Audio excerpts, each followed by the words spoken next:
I remember they were throwing paper in the air, and it was just this mayhem. I looked at him, I said, well, what's going on? And he said, well, you know, this is where they work, this is what they do. This is what happens every day. I was just like thrilled. It was like, this is something I'd never seen before, you know, eyes got wide, and I was like, Everybody looked like they were in a riot, but there was some kind of order to it, and I just had to be part of it. From that moment, I went literally back to my workplace and gave 2 weeks' notice without having a contact, without knowing how I was going to get on the floor. I just knew this was where I needed to be. I needed to be on the floor.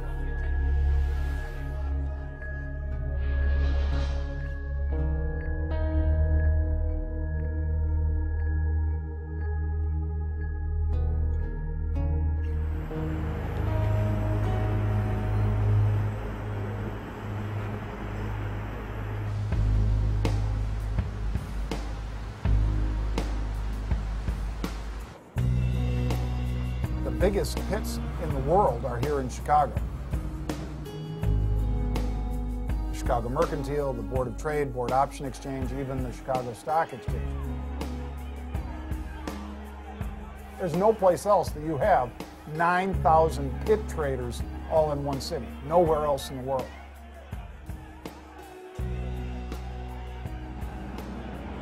this is the bastion of capitalism. Player of railroads of the nations, stacker of wheat, hog butcher of the world. That's what we do here. You know, if Chicago's known for anything else, let it be the trading capital of the world.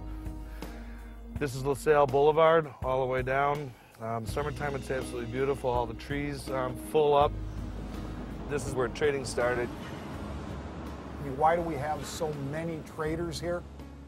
I think it really is an entrepreneurial spirit, and it's a very competitive environment. I know the guys on the trading desks in New York are also very competitive, but it's not physical. Chicago, it's physical.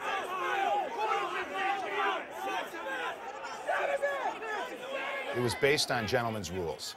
It was based on integrity, honesty, mutual respect.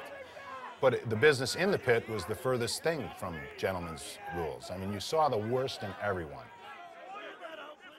When you're standing there and somebody spits on your face, that, you know, somebody gets inadvertently stabbed with a pen, or somebody steps on your foot or spits on you, like I said, and it's like something that you don't even really address.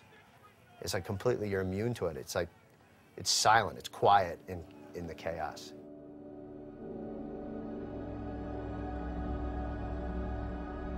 The physicality in the pit was ridiculous. We got to the point where at times the pit was so physical that before the start of the opening bell, we could pick our feet up off the ground and not fall. August Doyle! 25 Kyle Stern. Got two. Eddie! 14! Eddie! 14! Beach Red Bay! Peter, go you on that one. 75!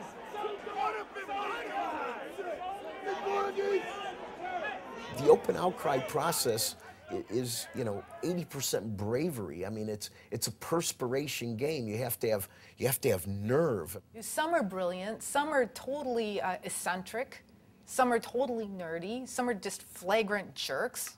At the Board of Trade, the interview process that I had to become a member, and I remember the one question they asked me, what do you want to do? And I said, I want to make a lot of money and leave. You never found an ad in the paper. You know, it was all people who trusted you. Found a friend of the family, got you on there because you were sharp or you had potential.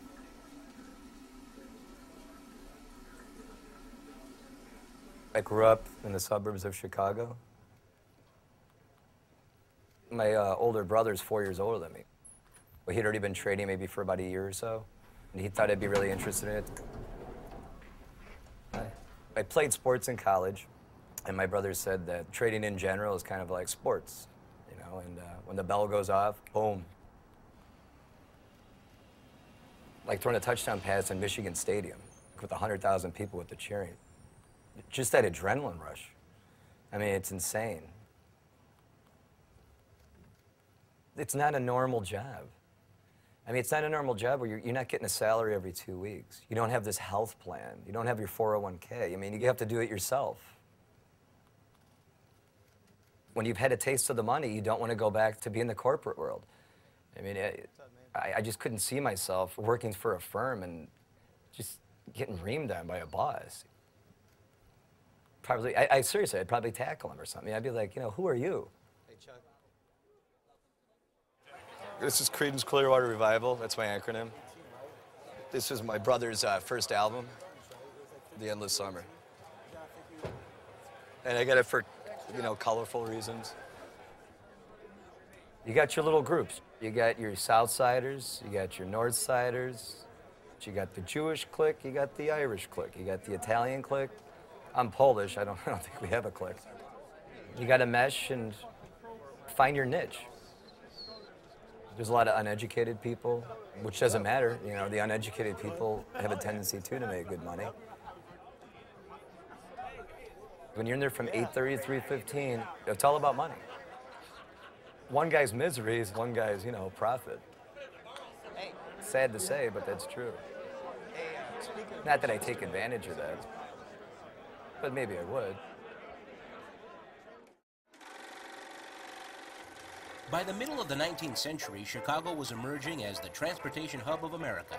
Trade routes by rail and water converged on the city, giving birth to its famous stockyards and slaughterhouses, and a town hall market that would later become known as the world's first modern futures exchange. On April 3rd, 1848, 83 merchants founded the Chicago Board of Trade. Futures trading provided an opportunity for buyers and sellers to manage their risk against unpredictable price fluctuations. Too many cattle this year? Well, the beef prices are low. Drought in the Midwest? The corn prices go higher. If both the buyer and the seller can agree on a price ahead of time, we call this a futures contract. This agreement allows them the opportunity to protect themselves against paying too much or selling for too little. So who are all these guys yelling and screaming, and what are they doing? As the exchange grew in popularity, at times there'd be more sellers than buyers, or a demand with no one there to meet it. Entrepreneurs saw an opportunity to take advantage of this imbalance, working in the middle as both buyer and seller. This allowed them to profit by speculating with their own money while filling a vital need for market liquidity, or the ease with which goods can be bought or sold in the marketplace. These early speculators became known as local traders. As their role expanded over time, they became major players on the trading floor. In 1981, the Chicago exchanges introduced metals, energy, currencies, bonds, and stock indexes, attracting more interest than ever before. Soon, calls were coming in from all over the world.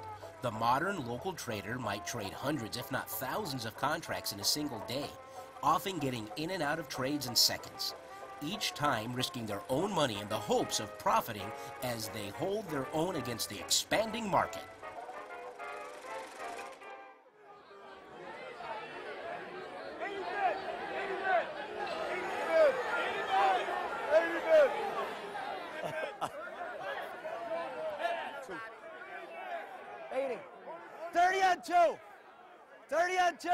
It was a live auction where the price of the commodity that you were trading was determined by who would pay the highest and who would sell it at the lowest price. When I would pay $5 and someone else would be willing to sell it at $5, we would have a match.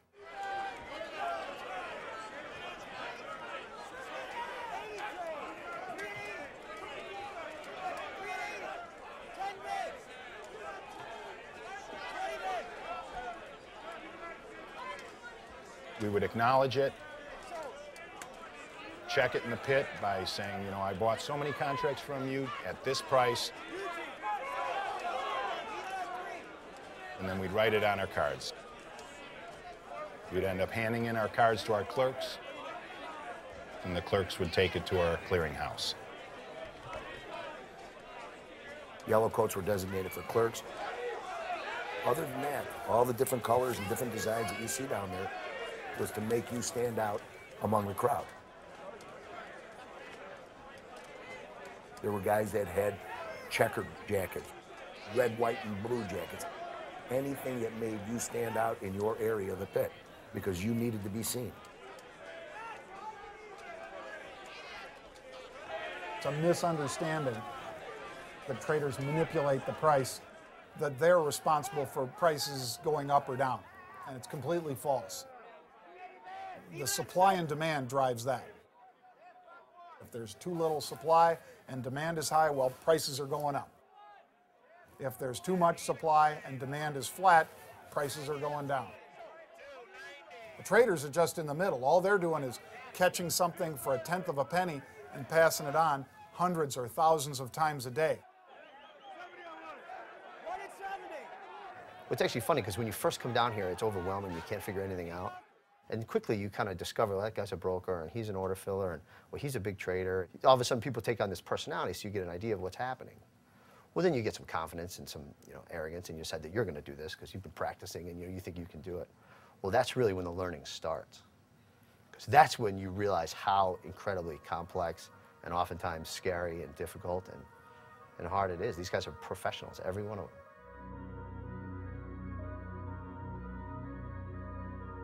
Each and every day to go in there, trade your own rent money, not know whether you're going to make money or not, is terrifying to a lot of people. And I found it to be very, very scary. I don't have any clients. I don't have any customers. And it dawns on you, nobody trusts you to do what you do except your family. And so in a lot of ways, I'm a hedge fund manager of my own family's worth, money. And they trust me not to fuck up.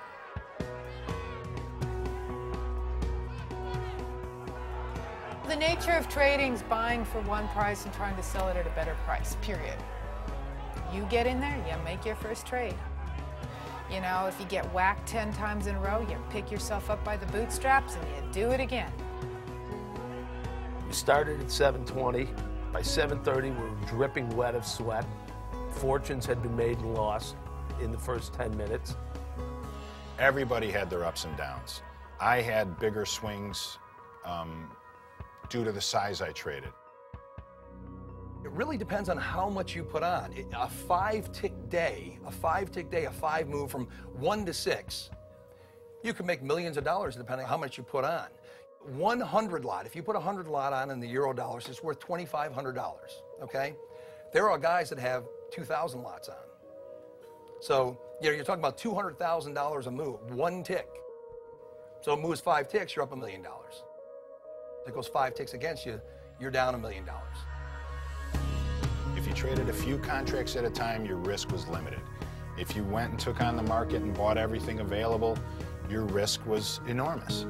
There were traders that went into the pit every day and risked a house. You know, it wasn't unusual for guys to be making 20, 30 grand a day.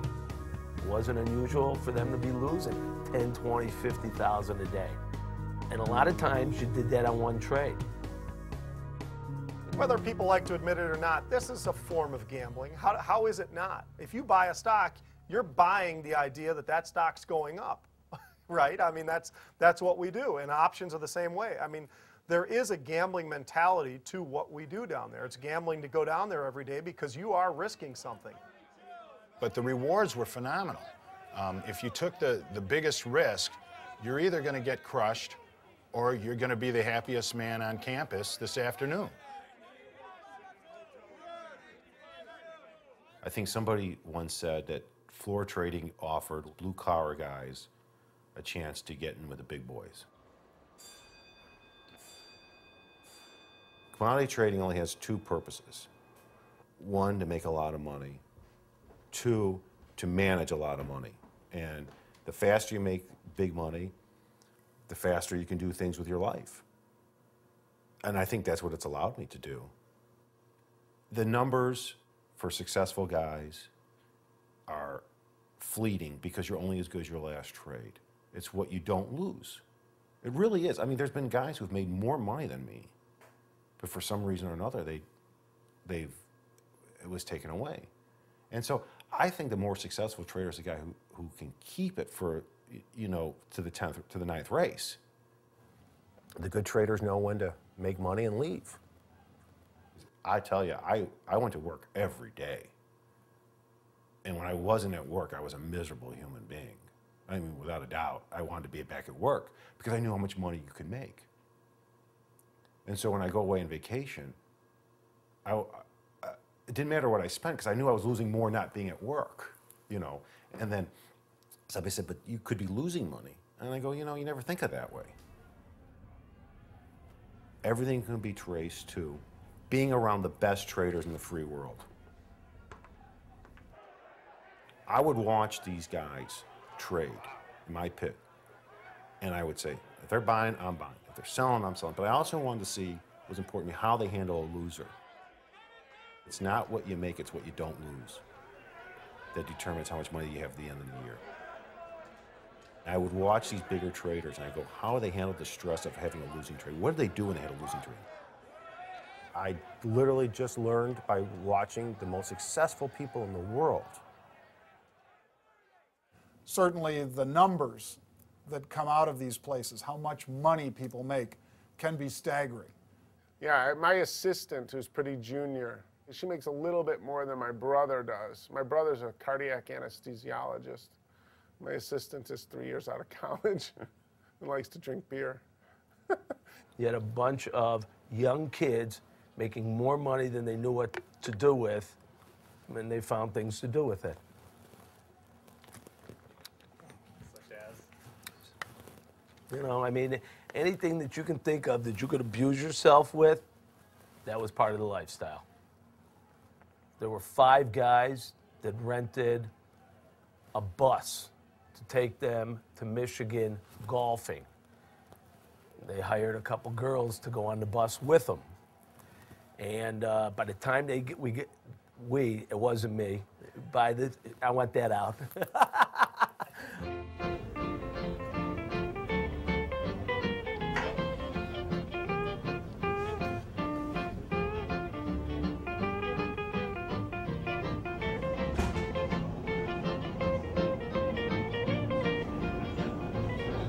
My primary over-the-counter customer base was made up of traders. They're fun guys. They're just fun to be around, and they're also, they're nuts. They're crazy. I had a customer who, I rang him up and it was $172. He said, what kind of number is that, $172? Make it 100 or 200, one or two. I said, well, which should I make it? And he said, I don't know, let's flip a coin. So I flipped a coin, he called it, he lost $200.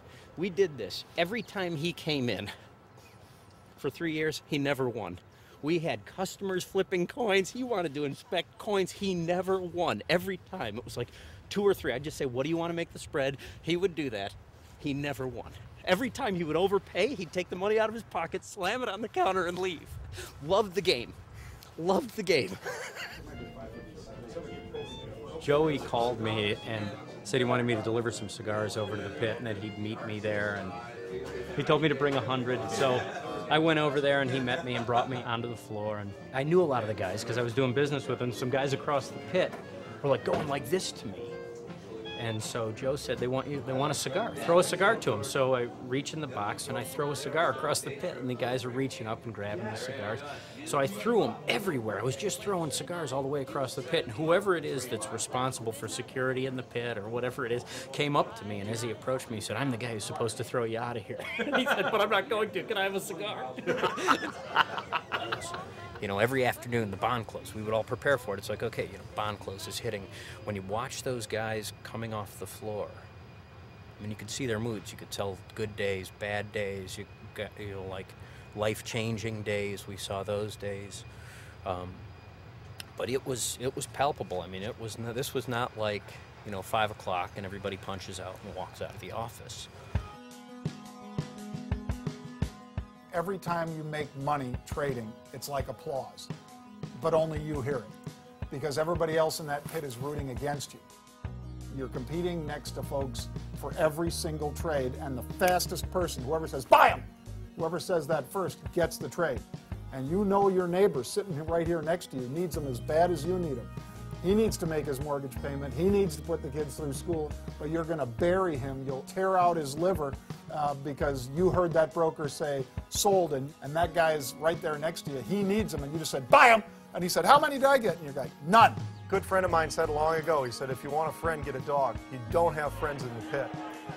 Most of the people could set aside their differences outside of business. But sometimes when the almighty dollar gets involved, people don't care. I've seen guys yell and scream and say nasty things, ungodly things. That's what helps them trade. Yeah, and they probably don't like you anyway. True, that's true. They probably truly don't like you. There's no doubt about that. You know, if they had a chance to, they would hit you if they could. There will be fights in the pits. You know, no one's proud of that, but you will see people go at it. Well, there was a lot of fighting over who did the trade. Did you do it, or did the guy next to you trade with me? One guy thought that he made the market. Someone took his trade. Finally, the guy lost his cool, ran over, and bit the guy in the nose. I was just under 6'3" and weighed 255 pounds, and I had little guys that would come up and berate me. Guys would literally look at you and say, "You're a fucking idiot. I can't believe you do that fucking trade." You'd look at them and go, "You gotta be kidding me. First of all, it was a good trade. That's why you're mad. And second of all, shut up." And I think the guys that want to strangle you after every trade, you kind of enjoy that. And you want to do that again and again, because that means you're doing something right. That was the famous line on Chicago was, "You want to meet out by the horse," because we have this great big horse statue that sits out front, and that's where everybody would, if they would actually go down, they would have a group of hundreds following them. I look at him, he looks at me, he goes, "Yeah, let's go fucking outside." So we're walking out, and the motherfucker turns around and cracks me right in the fucking face, hard. I go, "A real fucking fight, huh?" He swings at me again, and I duck, and his hand goes through the fucking window. And the blood is spurting out like a geyser. He goes, "Mike, take me to the hospital." I look at him, I go, "I think it's fucking too late." A lot of us have come from no education backgrounds, really, other than high school. You know, we all started trading young. Nobody knew anything. I made like $2.5 million in 5 days of trading. It's a pure business in theory, but you know, when there's so much money and things like that laying around, you know, you actually see what somebody's really like.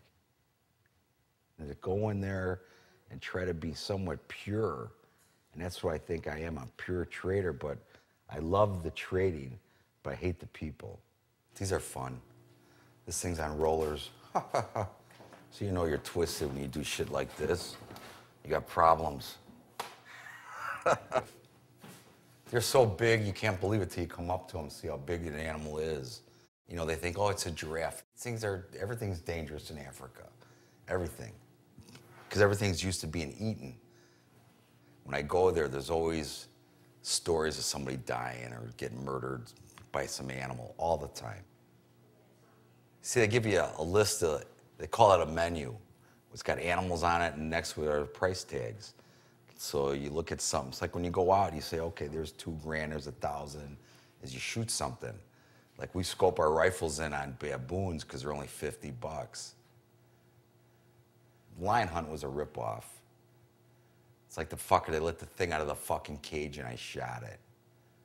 That's the feeling I had. Yeah, it wasn't right. Well, the rhino was the complete opposite. I always said it was the last time I was happy when I got charged by that rhino. Yeah, it's just not any fun, unless you can die.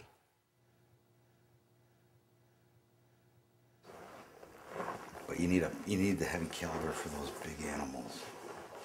Nitro explodes. Oh, it's such a gas shooting this thing. Wesley Richards. Oh, fun.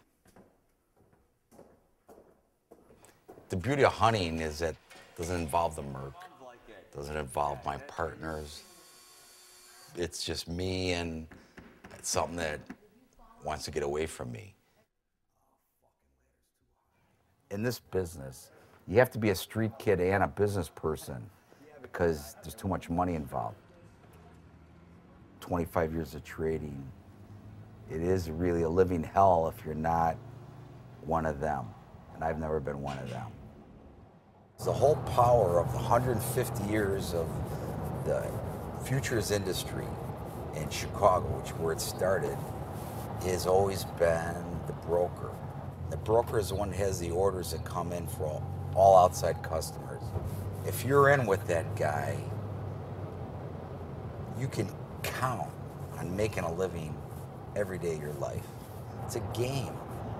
You know, it's who you know, who you grew up with, who you married, who's your friend, all that shit. I would have been way more successful, way more. I couldn't even tell you if I could bite my tongue and learn to play the game a little bit. Like dress like this every day when I'm in my 20s. Fuck. I was a fucked up little jagoff. Look at this, motherfuckers. The beauty of trading when it's really going, it's a rhythm. You're just doing your thing. Problem is when it slows down sometimes, you start thinking why I should do this trade, why I should buy these, why I should sell that. And anytime anybody thinks, you're usually pretty fucked. I call the market a big whore. The market is a whore. It's out to fuck as many people as it can. That's its job. It may not go against you fast at first, so you'll take a little heat, because it'll go against you a little bit, and then all of a sudden it goes a little more and a little more, and you kind of get like it feels like a hypnotism sort of thing, where you get caught in this downward spiral. You know it's a loser, you've confirmed that it's a loser, just sitting there looking at the prices go further and further against you, and it just feels almost like sometimes you can't get out. Say you're down like $12,000. You're like, I should walk out of here. I should realize, I'm past my limit and walk out of here. What's the next thing you do? You're like, well, what the hell? Just, I'll buy a couple more. And then wham, it goes again. And the thing that goes through your head is like, all right, how much am I losing right now? There goes a car. There goes a house. It's like someone hitting you in the balls, never ending. It's like wham, wham. It's like, okay.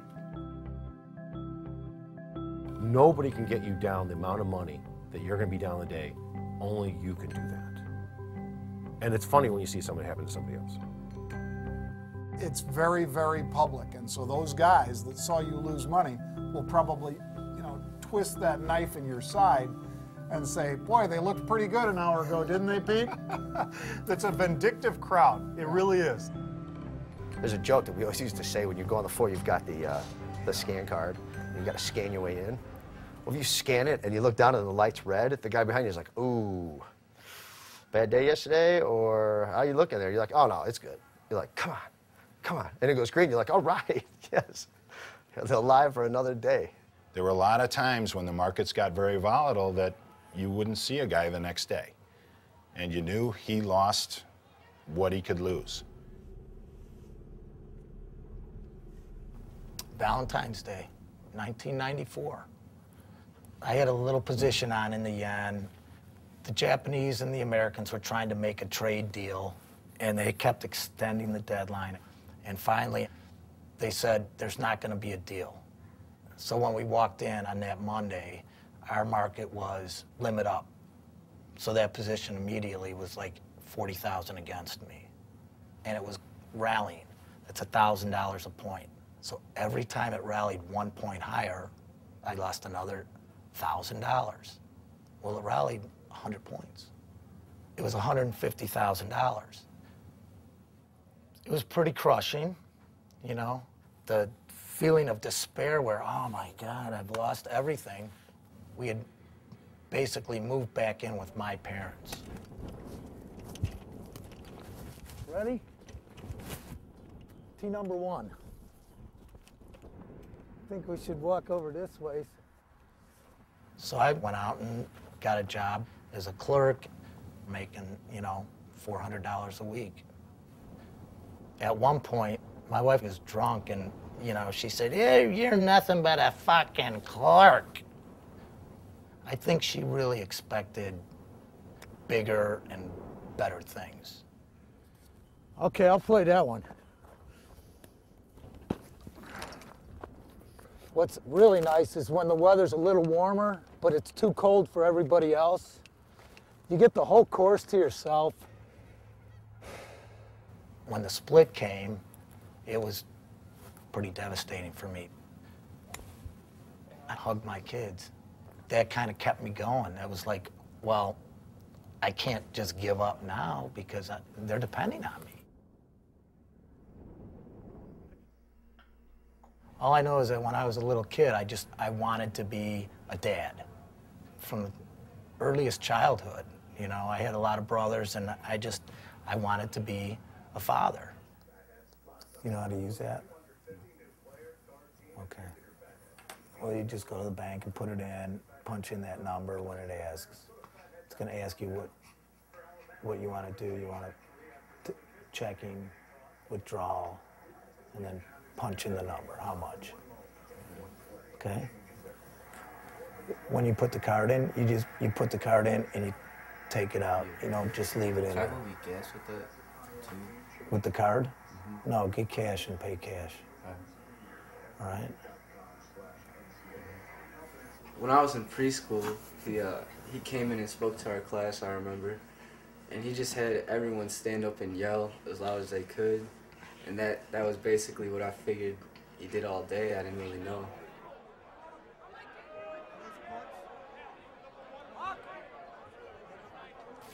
It's rough. Our markets are real thin, and it was just a tough week. By the end of the week, I was asking people, you know, how are you doing? How's it going in there for you? And every one of them was just like, it's brutal. It's brutal in there. I'm on with 3 brokers, so I have 1 broker on my right, 1 on my left, and I'm on the headset with a 3rd broker. Sometimes I have to flip the headset and say, hey, you know, can you hang on a second? I'm getting my asshole ripped open right here. I'll get right back to you as soon as I get, you know, it's like that.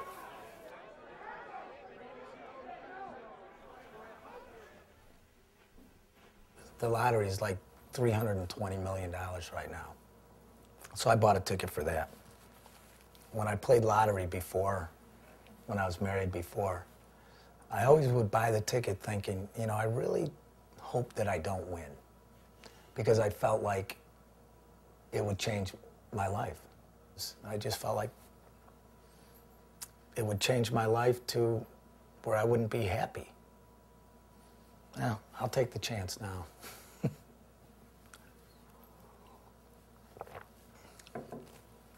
And you will have a big loss. And it's how fast did you cut your losses when you started to incur those big losses, and then hopefully you didn't have something like a drug addiction, an alcohol addiction, which break traders down. And there was an incident where somebody had dropped drugs, yet nobody, and everybody's looking at it, and nobody would pick it up because nobody wanted to, you know, be incriminated by what was going on. So everybody's sitting there looking at the drugs, nobody would pick it up. Drugs and alcohol is a horrible stereotype of this business. I think that the high-strung type A people, you know, gravitate towards that, whether it's this industry or the sports industry or the film industry or, you know, insurance. It doesn't matter. I mean, those people, I think, you know, that's a functionality of the personality, not necessarily the industry.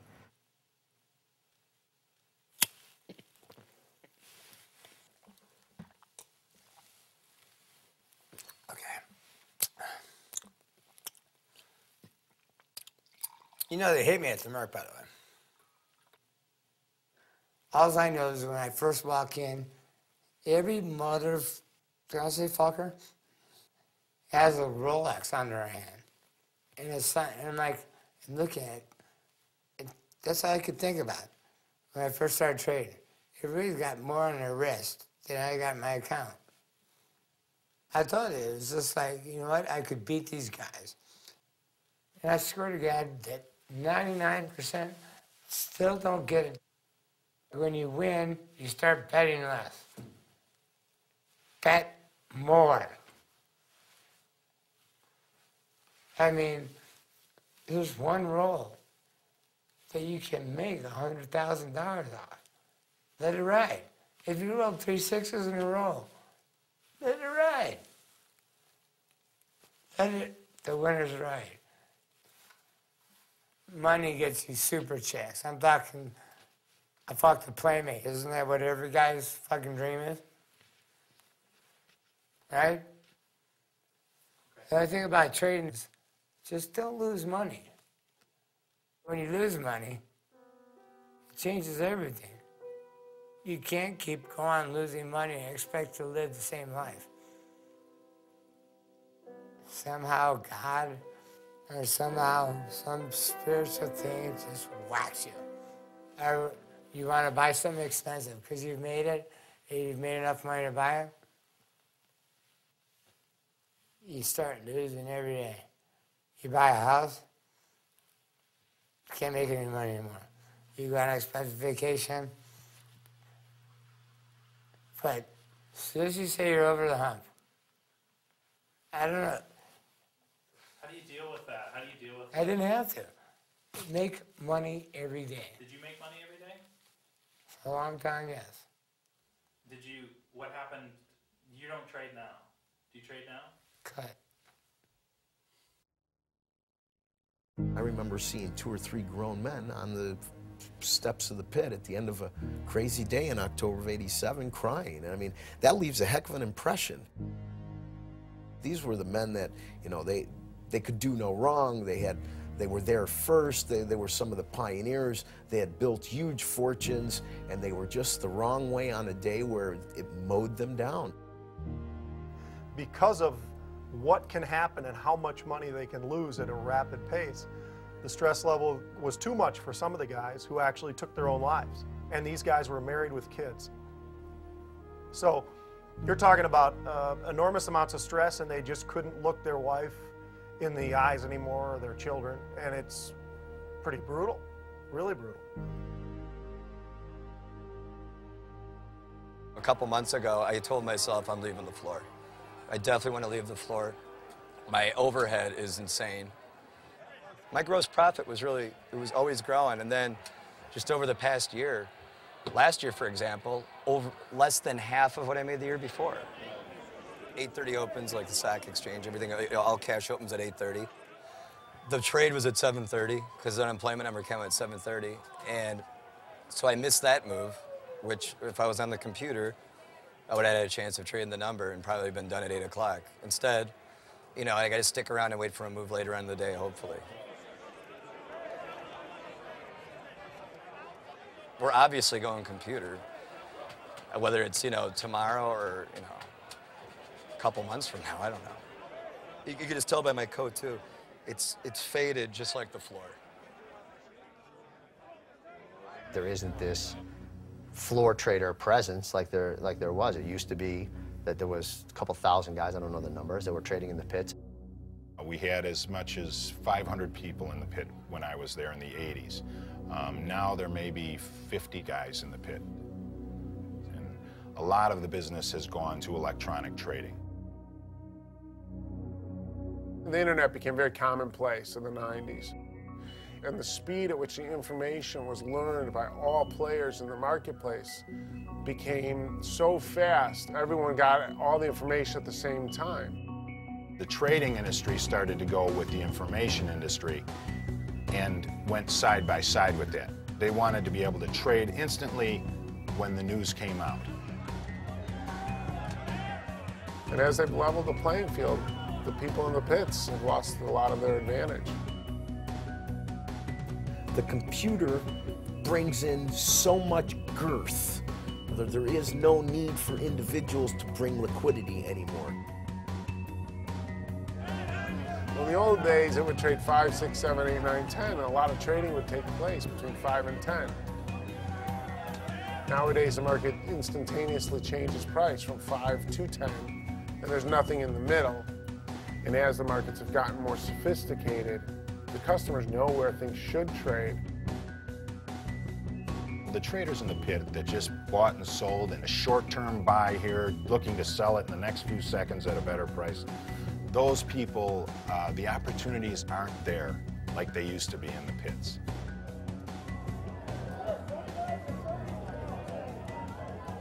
You could see it in the NASDAQ. The volume started to drift away from the pit. There would be less volume, and I was spending more in commission trading with the box, as I call the box, the computer. The most vile invention in the world. It is just a disgusting thing. In the 70s, I was on Wall Street. I was at the discos, late night, having fun, and I was a trader. And it was immediate gratification because you'd come in the morning, you'd have money in your account. The next thing you know, oh, geez, I just made $1,000. Let's go out and have some cocktails. And we were sky high for 20 years. Should have retired, but I didn't. Back to the American. I grew up in the late 50s, early 60s. So I didn't learn computer games. I don't have that ability. I'm 51 years old and it's killing me. Typical weekend. I get done with work on Friday, I come home and relax. My kids get out of school. I'll give you guys a little squirt over here. Makes you begin to question, can I still trade? Am I a trader? Nobody's bulletproof. It's one of my favorite shirts. The last 5 years have been very hard. We certainly don't mention finances in front of the children. You gotta tighten up the belt strings. So we just, we like the sale rack, we like the values. The pits are what made Chicago a banking center. 50% off. It is a travesty that they are hell-bent on going computerized when the system works as it is. They just want to get rid of it and forget about it. I have to wait another year until one of these guys gets marked down until the clearance. And it would have been the best power washer ever. But patience is a virtue. The computers really changed the dynamics. You don't need market makers anymore. Yes, they're in the pit, but they're not necessarily making a living the same way they did maybe 7 or 8 years ago, and definitely not the same living they made, 20 years ago. Okay, what do we see here? See, here's the depressing part of a computer. They are the thinnest of the thin in terms of people. Trillions of dollars change hands every day on the online platform and Globex, big numbers. But the pits, no. Why? Because there's huge bids, there's huge offers, there's no space in between them. Easy for the computers to match up. When there's a bid of 3 and an offer of 4 and it's 20 zillion up, you really don't need a lot of human outcry to add liquidity, which is what humans do best. You got to realize 95% now of all global markets are electronic. I don't think you can find any pits overseas. The grains, coffee, cocoa, sugar, the softs, everything's switched over to electronic. You'll have algorithms that says I want to buy them at this level, sell them at this level. If I'm taking a profit, I want it to be this much. If I'm taking a loss, I want it to be this much. And then the computers will just run, pumping in bids and offers all day against other computers. Now what you have is only program traders.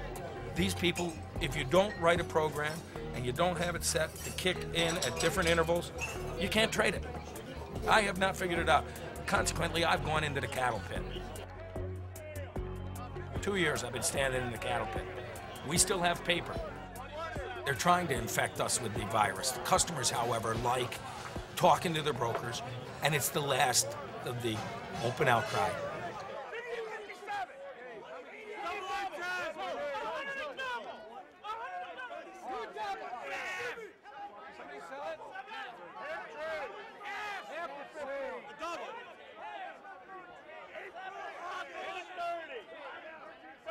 I think one of the biggest reasons some of those cowboys made so much money was that they were excellent at reading people.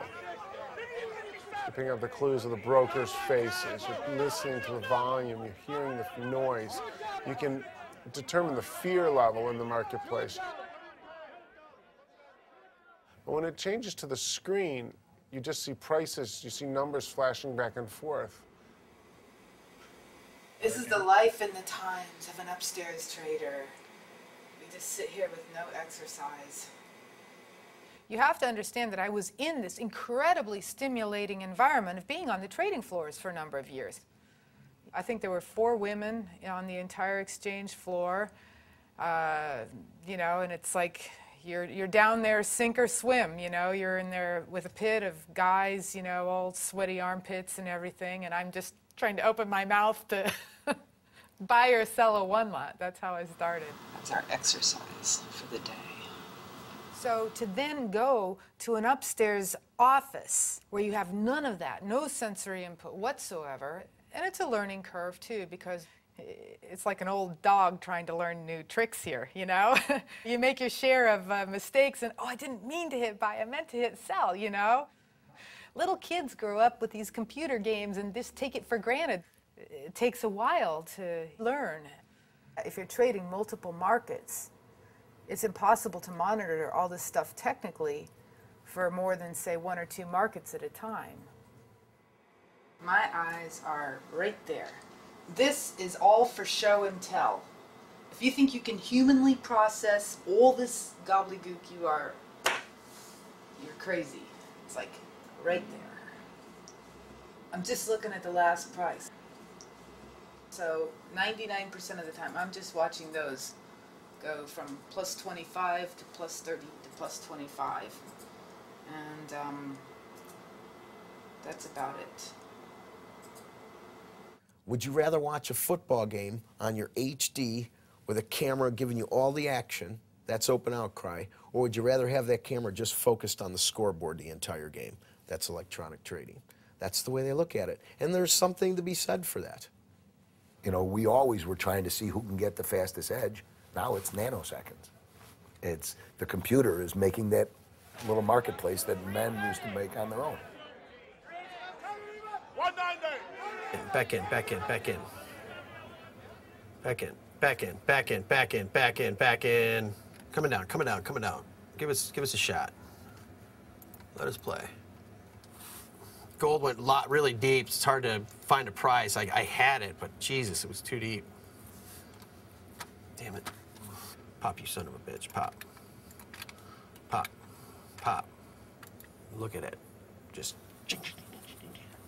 It's supposed to be a money machine, but it's a money machine that actually takes your money too, you know. Nice trade, Adam. Did you get a package or? Not left. Yeah, this here, the blue side. These numbers are whoever in the whole world's trading. These are their bids, meaning they want to buy it at that price. This red side's the offers, and we call it the ask. They're asking for you to pay this price. Go, go, go, go, go, go, go, go, go. This is good for the farmers. Let's do it for the farmers. Oh my God. Buy them, buy them, buy them. Just won't go. Man, it's fast, but isn't that fun? I mean, that is fun. It would have been funner if I got the price. It's my second year trading, and I was waiting for that day I got double digits, and it happened at the beginning of the month. I was pretty stoked about it. Tried being humble about it, because at any given moment, they'll just take it away from you. It's easy to just enter a market. It's so easy to enter it. All you gotta do is click the mouse, you know? If you're having a good day and you just think like you can kill it still, and then all of a sudden you're chasing it, and then you're losing it, and then you're pissed, and your emotions take over, and that's mainly the problems that people have with trading, is controlling their emotion. That's why now people make computer programs and plug them into the market, because it can't get emotional. The emotion's built into the program, but that's already structured. So it's structured to kind of control its losses. If it's wrong, it gets the fuck out. The analysts come in, these technical nerds, rotten people that all they're doing is putting logarithms and algorithms and monkey rhythms, who knows. It's a bastardization of the market, because economic news comes out and the market should go one way, and it doesn't. Now, there's only one reason for that. The computer programs are set the other way, and the markets don't react normally. I made money for 18 years in a row And then I lost money for 3 years in a row because the computer was trading. Now, did the markets change dramatically? No. The market still moves up and down, but the computer makes it impossible for a trader to trade. The basic principle is that one person should not work with the computer alone. Generally, there should be two programmers who should work in pair. So they constantly, review each other's designs and code. One person's talking, one person's typing. So like I'm typing, I'm thinking through, and he's saying what's going on. Reviewing in real time. Right. So we're adjusting as we're typing. That becomes. These people have programs. They say it's a wonderful system. There's no hijinks in it. I think that these people have hacked in and figured out how to run the books. Late at night, somebody's playing the game. Do you want to introduce everybody, or sure? We've got Phil, who is a nuclear physicist out of Argonne. Hello. And then we have Raja over here. Hi, Raja. It's like our how are you? Super high-end back-end. Super high-end back-end programmer. Yeah. This is Rama. Hey, Rama. Hi. How are you? I'm What fine, are you doing? Again, back-end, high traffic systems. What do you do? I worry. He is our full-time worrier. I'm the full-time worrier. Larry has done a tremendous job in bridging the gap between technology and the brokerage world. Larry used to work on the floor himself and has taken all that knowledge he's gained over decades and been able to communicate it to all the developers here. When we talk about world domination, you always want to have one of these around.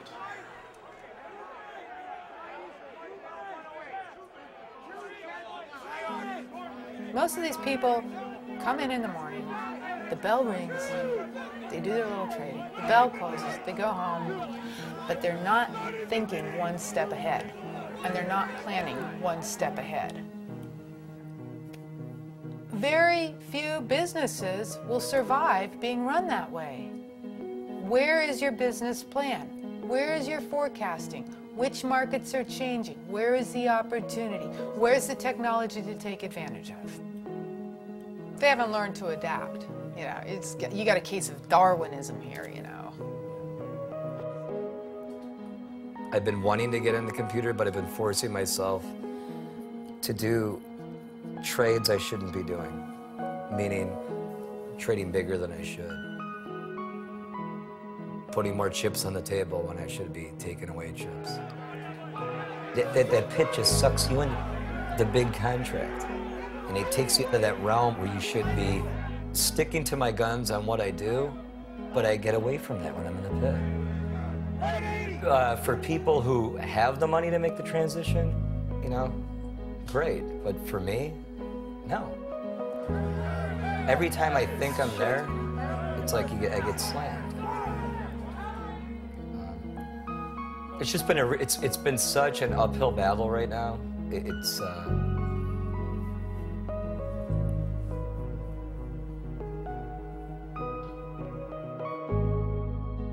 I've seen some of the most successful open outcry floor traders move to the screen and absolutely have zero success. To be a pit trader and then be trading upstairs on a screen and trying to trade the same way, it's impossible. A large percentage of my business is working with traders and trading firms. I am a master certified coach and I'm a psychotherapist, and the application in the industry is huge. I deal with individual traders. I help them transition from being a floor trader to an upstairs trader. I would take your hand and I would lead you away and say, did you like that? Was that exciting? Great. It's going to go away. But let me show you the next coolest thing. Come on upstairs. And I would take that person to an electronic trading arena and say, this is the future. I mean, you see guys just lose their mojo and they can't trade themselves out of a box. And oftentimes it's just getting them to realize and become self-aware of what changed. Some people make the transition in a matter of months, and some people it takes years. And the difference is primarily how they're coming into my office, the approach that they're coming in with. Are they open to change? Or are they coming with, my life is over? Well, the guy that's coming in, my life is over, we're going to have a lot more work to do on the front end to get him into a transitional job. I have a friend that said, nah, I'm going to go up to his office. He's going to teach me how to trade spoos. They've got a program. It's blue when you want to buy and red when you want to sell. Great. When I was growing up, everything was family. Everything. We had summer vacation for 3 weeks. We'd drive from one AAA motel to the next, and we saw everything. Families nowadays, it's hard raising a kid. They grow up too fast. They're never kids. They're on this computer. They're in this video world. And the family unit is gone. It goes fast, and it's very sad. And I can allude that to Open Outcry. When we lose Open Outcry, we've lost an institution.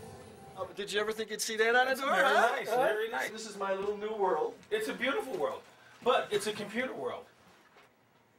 Do you enjoy computer life? I'll tell you what, I have never been happier. I hate email. I hate computers. Well, I don't really know how to respond to that. I believe Open Outcry is the most honorable and the most efficient trade in the world. It's a new game. It's a new world It's order. a crappy game. Well, I mean, if you were making a fortune trading electronically, it wouldn't be a crappy game. I wouldn't enjoy it. There's a misconception that the local trader can no longer compete with the black boxes or the algorithm guys. I can't. You know, first of all, they got to be right to market too. I've traded for 30 years, and I know markets. It's a different feel, okay? So it's like... It's not a feel. It's not. Let me propose this analogy. You're a musician, but you're trained in classical music. Okay. All of a sudden, does that mean you can't play jazz that's arrhythmic, that's atonal? Sure you could. You prefer the classical music or whatever it is. The market is like a symphony. And as a musician, you have to be able to play the music that the conductor gives to you. And that's, I think, what the world has evolved to. Every market, its volume is dominated by computers. Not cattle and not hogs. Okay, I stand corrected, you're right. But that's only a matter of time. But they have this program where they're bid for 100 every nickel. You hit them. Some miraculous way, the computer gods, I bought one. The rest is canceled. Where did it go? I don't know. They have better programmers. The people that are making money are the programmers. I say the computer is the worst and the most evil thing of trading that I've ever seen. It's neutral. If I could convince you of anything after our discussion, I want you to get this idea of somehow this alternative trading modality is evil. And those I of us can't who win. thrive on- I cannot beat the computer. And that's not the computer's fault. It's not that my competitor is evil. He's better. He's more efficient. If he's following the rules. It's more devious. Why is it devious? They do Why is have it- these programs out there. Trust me when I say these people are cheating on the computer. All right, let's stop right there. They're cheating whom? Some people have better sources. Some people have better servers. You want to race your car? You know, get a Ferrari, get a Yugo. It's the same thing. It's just a car. I just want you to know that it's a neutral entity. It has no soul. disagree. It has no conscience. It doesn't. It's evil. Well, what can I say? You know. And I think what happened in our industry is when it did, the open outcry started going away and went to the computer, people were in shock. You know, a lot of my friends left the business and are still looking for another place to go.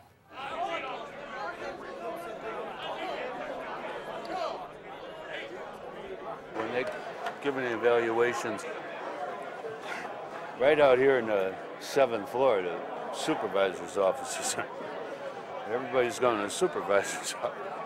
When they sent me down to the 4th floor, I knew something was wrong. I almost had like an implosion inside. I started to tear. I started, you know, grown man, I kind of knew it. I kind of expected it. You can see that there's not a lot of stuff going on. But for some reason, I thought that I would be able to walk out the door when I wanted to. I wish I had more talent. I wish I had more talent. I wish I was more adaptable to the situation. But I realize that I'm limited in my services here. But when the electronics came, they take the best. And I'm not saying I'm bad, but I'm not the best. I know that. I'm limited. A 16-year ride isn't bad.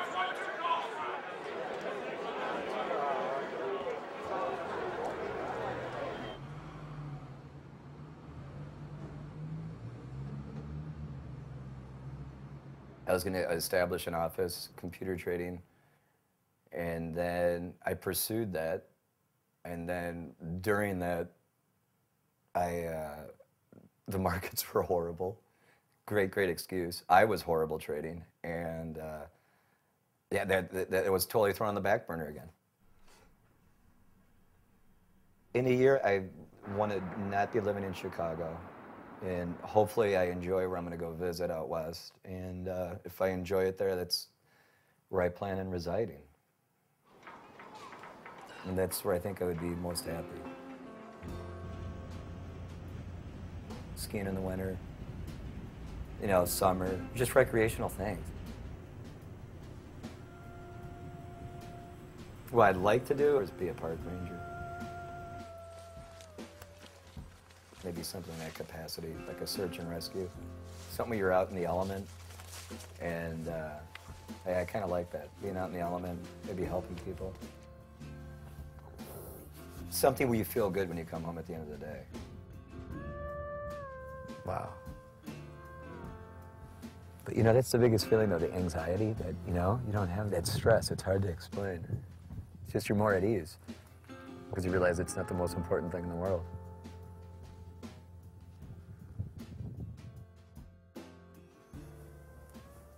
I don't know if you noticed how the house is kind of cool. I could never keep the house this cool when I had the wife and kids here. You know, we'd have to have it on 72. And then when Bobby comes and stays for the weekend, I'll turn it up a little bit, you know, for him. But during the week when I'm here, I just turn it down, and my bills are like nothing. I'm very happy, comfortable here. When I come home from work and there's nobody else here, this guy doesn't leave me alone. I can't go anywhere. I can't go from room to room, wherever. Right?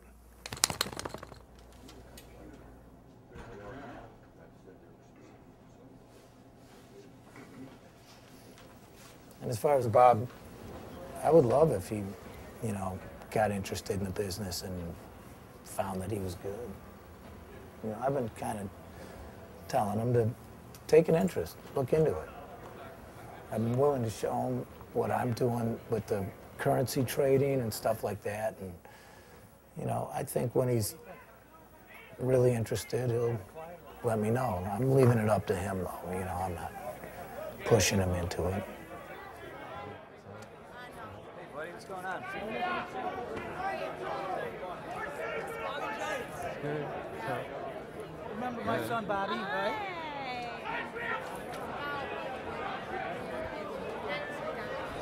Graduate this spring? Yeah. You know you're going to college?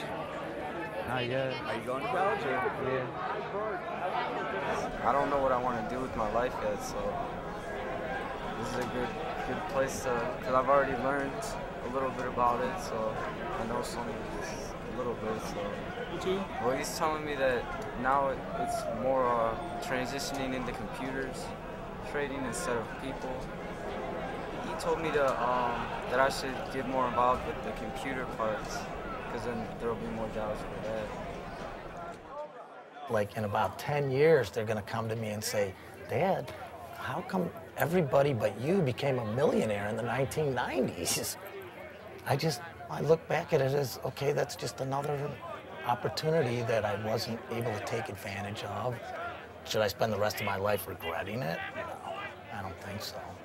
You know, I just look on the upside, you know. My kids are healthy.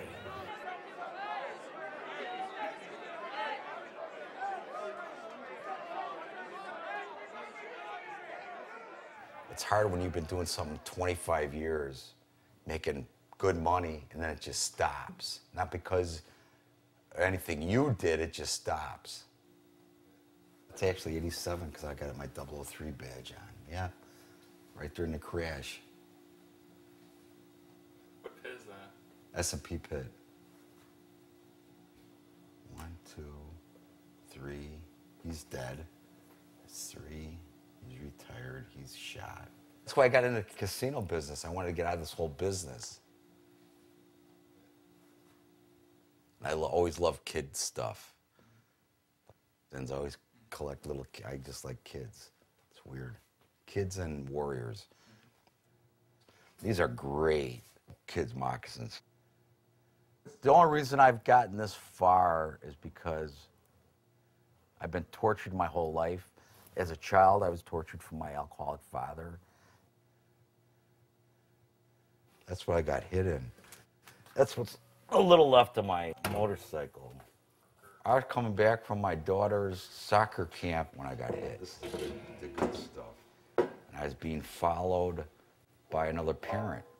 And he came out while I was, you know, laying on the ground.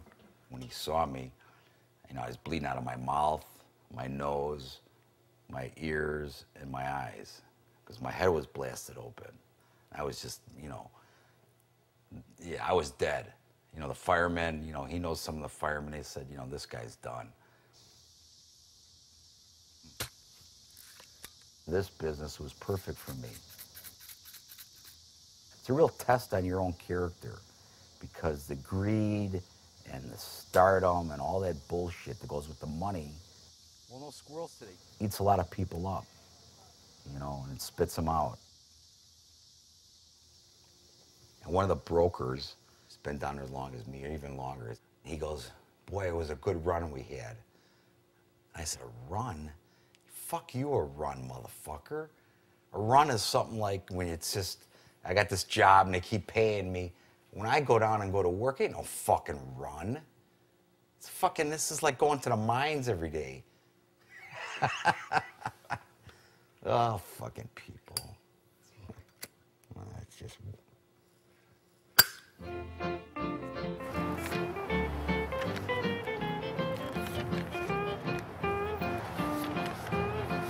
Okay, then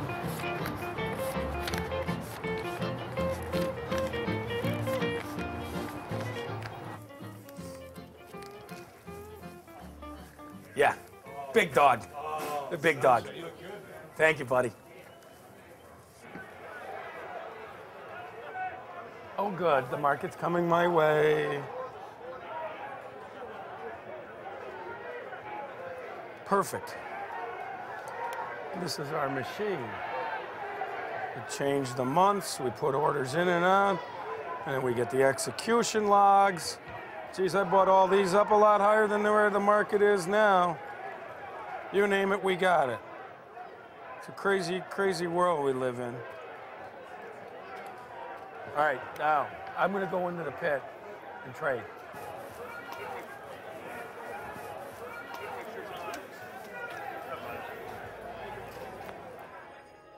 In my opinion, the byproduct of internet electronic trading, it is creating more stability in the world. Stability meaning sharing wealth, but also sharing resources. If you didn't have these traders trading every day, it would be very unstable. When you have traders trading against a particular commodity, it stabilizes the entire pricing scheme because it's a very efficient marketplace. Whenever there's a change, there's a reaction to the change. So the more people that you have trading throughout the world with different perspectives, the more stable the overall price of commodities will be.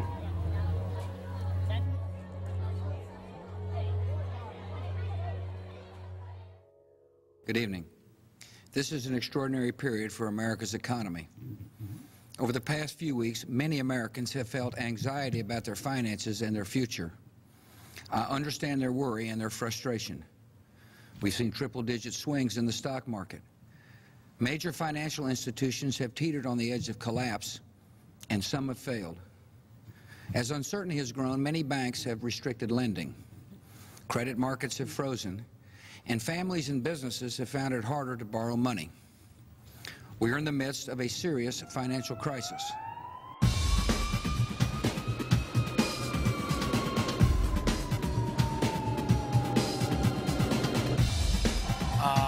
Yeah, it's 350 points down in the Dow again today after, you know, it was positive several times. The S&Ps rallied 50 points in the morning and ended up down 30, and the markets are under extreme pressure.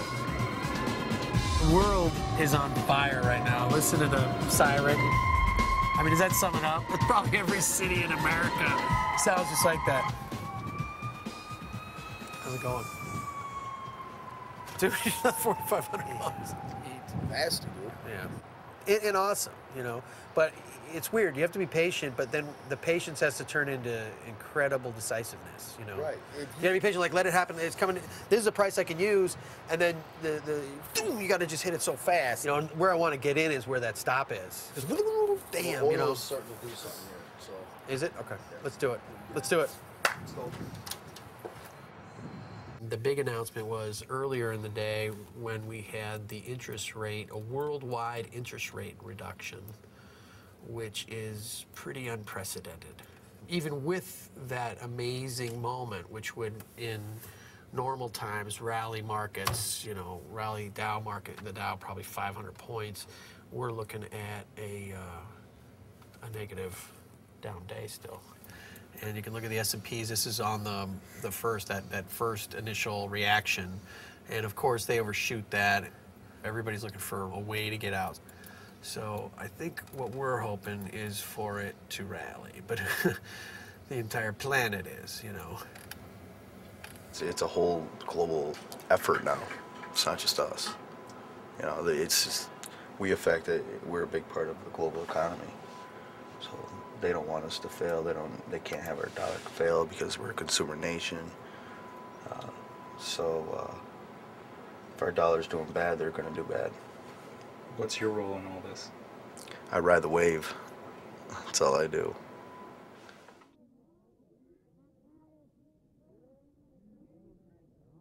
You know, it's funny because I look back in the 80s and 90s, traders were the kings. The back office fellas and the computer boys, we would laugh at them. And they got their revenge.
to